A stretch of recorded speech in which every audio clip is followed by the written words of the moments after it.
I'll be teaching you interrogative sentences, WH questions, and how to form interrogative sentences for class 5. Let us begin with what are interrogative sentences. Well, a sentence that asks a question is called an interrogative sentence. We put a question mark at the end of an interrogative sentence. Now let us look at these sentences given below and compare them. I am late. Am I late? We are right. Are we right? He is young. Is he young? The weather was clear. Was the weather clear? Her uniforms were dirty. Were her uniforms dirty? You have a ball. Have you a ball? He had got a book. Had he got a book? They have seen the Taj. Have they seen the Taj? He will come early.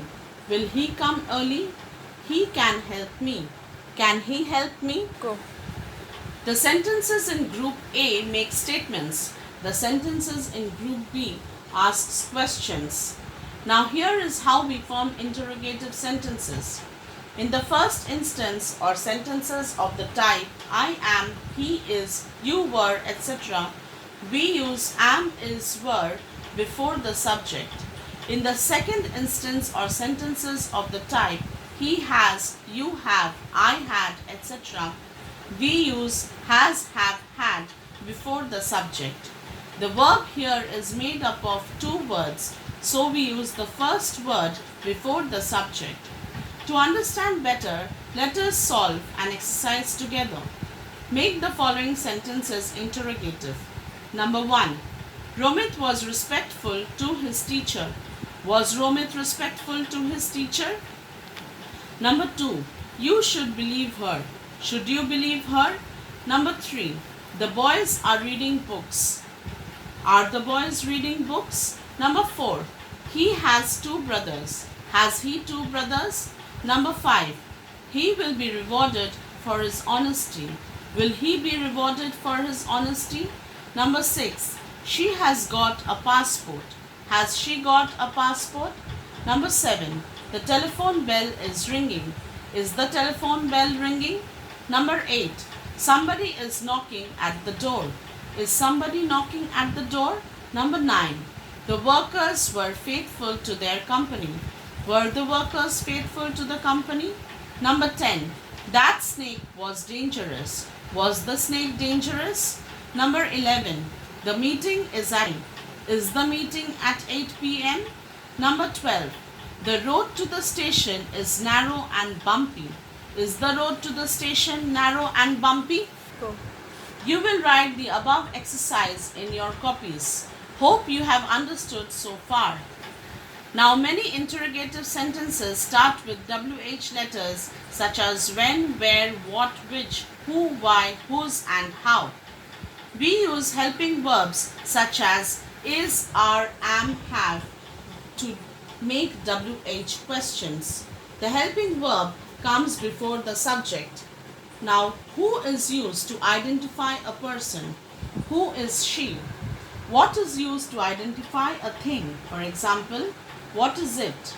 Which is used to tell two or more things apart? For example, which is your bag? Where is used to identify a place? For example, where do you live? When is used to identify a time? For example, when is your father coming home?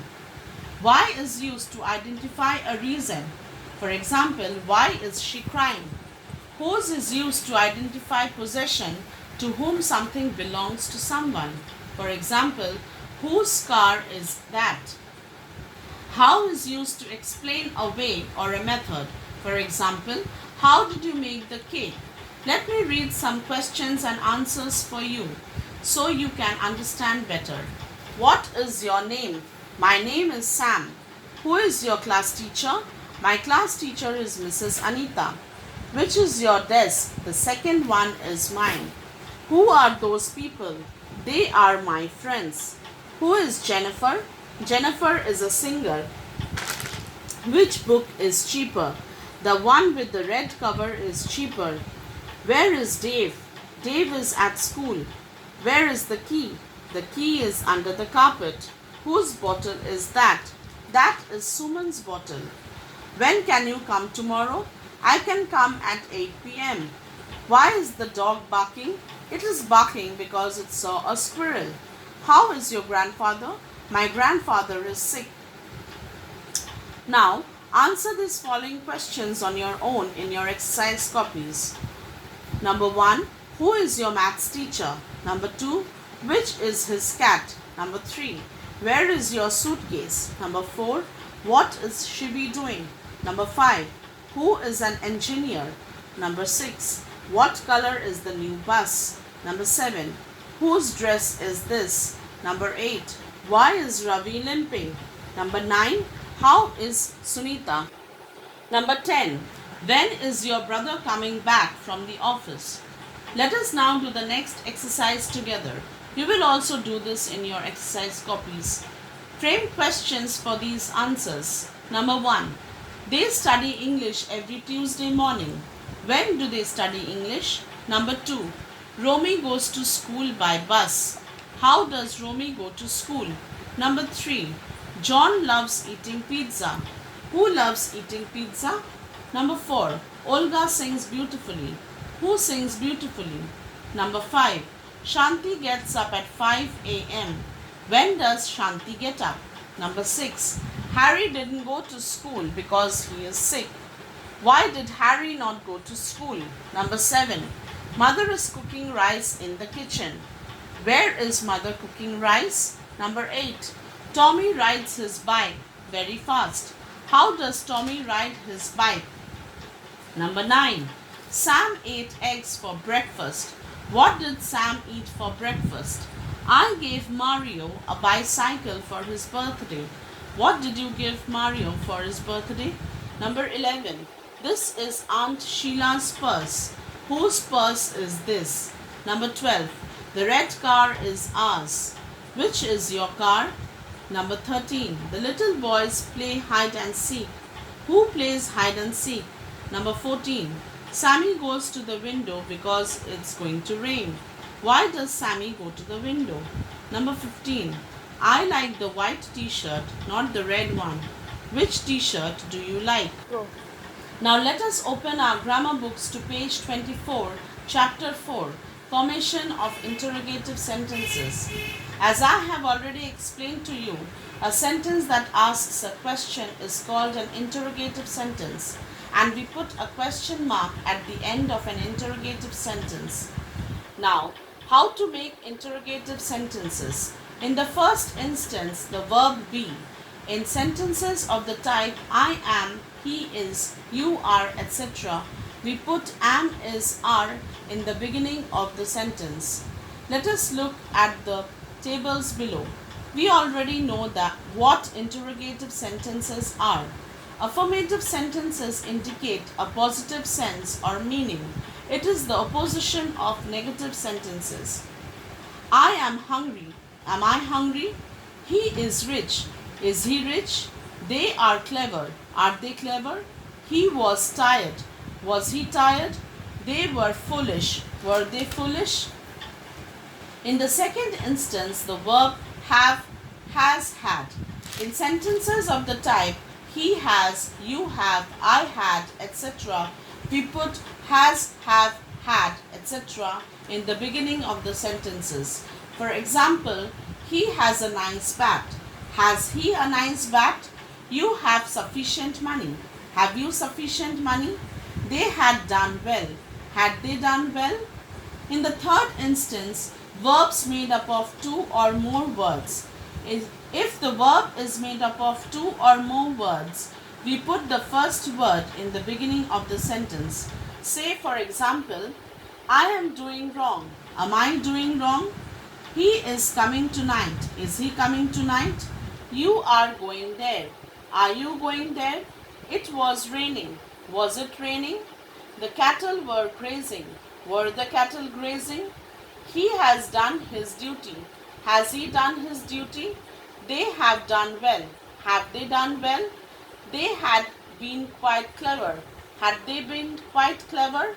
I shall enjoy my holidays. Shall I enjoy my holidays? We will stay at home. Will we stay at home? He would like to go there. Would he like to go there?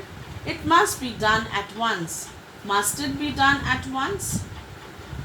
In the fourth instance, simple present tense. If the sentence is in the simple present tense, then we put do or does in the beginning of the sentence and we use the first form of the verb. For example, he plays chess. Does he play chess? You know. Do you know? Children like sweets. Do children like sweets? In the fifth instance, simple past tense. If the sentence is in the simple past tense, we put did in the beginning of the sentence and use the first form of the verb. For example, the thief ran away. Did the thief run away? The cattle grazed in the fields. Did the cattle graze in the fields? In the sixth instance, modal verbs. Now, what are modal verbs? A modal verb is a type of a verb that is used to indicate likelihood, permission, request, suggestions, or advice. So, in some cases, to form interrogative sentences, we put modal verbs like can, could, would, may, etc. in the beginning of the sentence. For example, she can sing well. Can she sing well? I may help him. May I help him? He would like to go there. Would you like to go there? I must stand by you. Must I stand by you? Alright. Now let's discuss WH questions from your book. WH questions begin with interrogative pronouns like who, whose, what, which. For example, who is knocking at the door? Who helped her in her task? Whom did you meet on your way to school? Which is your house? What shall I do now? Then we have questions that begin with interrogative adjectives like what color, what nationality, which boy, how much money, how many boys. For example, which way shall we go? Which books have to be selected? Whose dog is barking? How far can you walk? How many days are there in a week? How much work has been done? And again, we have questions that begin with interrogative adverbs like when, where, why, how long, how far, how often, how soon. For example, when did he come home? Where did he go? How did you do it? Why are you late today? How often does he come here? How far is the Eiffel Tower? How are you? Then we have questions that begin with prepositions. For example, to whom does this pen belong? With whom are you living? By whom was it done? I hope you have understood what we have discussed so far. So now let us solve exercise 1 from your book on page 27 together. Make the following sentences interrogative. Number 1. He is both rich and kind. Is he both rich and kind?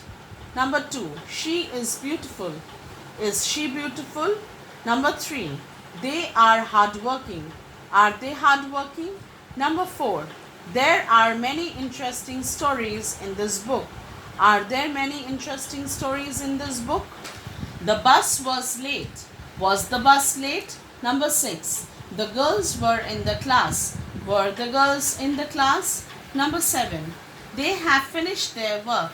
Have they finished their work? Number 8. Meena is coming today. Is Meena coming today? Number 9. My uncle will go tomorrow. Will my uncle go tomorrow? Number 10. My father has come. Has my father come? Number 11. These lights have become dim. Have these lights become dim? Number 12. The bell was ringing. Was the bell ringing? Number 13. Those birds are thirsty. Are those birds thirsty? Number 14. The boys were playing football. Were the boys playing football? Number 15. The teacher will give Mohan a prize. Will the teacher give Mohan a prize? Number 16. My servant will bring you some food. Will my servant bring you some food? Number 17. They were writing a letter to their father. Were they writing a letter to their father? Number 18. This machine is working well. Is this machine working well? Number 19. She had cleaned the house by then. Had she cleaned the house by then? Number 20. That is the end of the story. Is that the end of the story? Number 21. It was a good example. Was it a good example? The above exercise you shall write in your exercise copies. Let us now move on to the exercise 2. This too you will do in your copies. Change the following into questions. Number 1. Neelam works in a bank. Does Neelam work in a bank? Number 2. His parents live in Mumbai. Do his parents live in Mumbai? Number 3. The hunter shot the tiger. Did the hunter shoot the tiger? Number 4. The fisherman took his net to the pond. Did the fisherman take his net to the pond? Number 5. Ships sail on the sea. Do ships sail on the sea? Number 6. The earth revolves round the sun. Does the earth revolve round the sun? Number 7. He drives the car carefully. Does he drive the car carefully? Number 8. His uncle deals in stationery. Does his uncle deal in stationery? Number 9. Sudhir drew beautiful cartoons. Did Sudhir draw beautiful cartoons? Number 10. Good players take care of their health. Do good players take care of their health? Number 11. Snow fell on the mountains. Did snow fall on the mountains? Number 12. The shopkeeper cheated his customers. Did the shopkeeper cheat his customers? They paid the bills in time. Did they pay the bill on time? Number 14. These students wasted a lot of their time. Did the students waste a lot of their time? Number 15. We need woolens in the hills. Do we need woolens in the hills? Number 16. They should buy a dictionary. Should they buy a dictionary? Number 17. You must think about your future. Must you think about your future? Number 18. She can easily prove this. Can she easily prove this? Number 19. I may go there. May I go there? Number 20. I should see a doctor. Should I see a doctor? Let us now do exercise 3, which you will also do in your exercise copies. Change the following into questions beginning with interrogative pronouns, adjectives and adverbs. Number 1. Something has happened. What has happened? Number 2. One of the books will do. Which of the books will do? I have invited someone to tea. Whom have you invited to tea? Number 4. You have bought some oil. How much oil did you buy? Or you may write, what have you bought? Number 5. This shop closes at 8 p.m. When does this shop close? Number 6. The last bus leaves at 7 p.m. When does the last bus leave? You are going to Missouri on holiday. Where are you going on holiday? Number 8. This machine works well. How does this machine work? Number 9. The station is at a distance of 2 kilometers from here. How far is the station from here? Number 10. Rita will finish her homework by 10 o'clock. How long will Rita take to finish her homework? All the above exercises and the remaining exercises in your book you will do in your exercise copies. And with this, I end this lesson. I hope you have understood well. Now I shall move on to a very interesting topic, story writing. Now story writing, like any other writing skill, is a useful exercise in composition. It needs practice, planning and specific skills to write a good story. In writing a story, you are not asked to make up a story. The plot of each story is given to you more or less in outlines provided. But an outline is only a skeleton. It is your job to put flesh and blood onto the skeleton and breathe life into it. Story writing is a delightful form of composition. It is a creative challenge. It spans a very short time period. Within that time period, the story writer has to give all the details to make the readers understand the situation and the theme. Story writing allows students to give wings to their imagination and develop their writing skills. Some points will be given and students will be required to write a story in complete sentences. You are free to add extra details provided that the final story stay true to the given points. Some important features of a good story. Firstly, ensure that you have a clear idea of the plot of the story. The order of the points given in the outline should be followed. Connect the points given in the outline naturally using your imagination. Make it interesting by introducing dialogue or conversation. The characters should be genuine or real. The conclusion of the story must be interesting and natural. A surprise ending makes the story interesting. If you are asked to supply a heading or title, you may choose the main character, object, or incident of the story. The ending of the story should have a message or a moral. Sometimes outlines to a story may be given through pictures. Pictures may be single or in a sequence. Study them carefully. Correlate the pictures by making guesses of what might have happened, said, or done. Give your story a message for its readers. You must keep all this in mind while writing a story that is interesting and one that will catch the reader's attention. So now I shall give an outline which you will read carefully and write an interesting story as practice work at home in your exercise copies. A merchant deals in salt, has an ass, loads it with salt. Ass falls into the river. Load lighter. Next day falls purposely, feels happy. Master loads it with sponges. Repeats the trick. Load heavier. Repents. Moral. Also supply a title to the story. With this, I end today's class. Hope you have enjoyed learning with me. Thank you.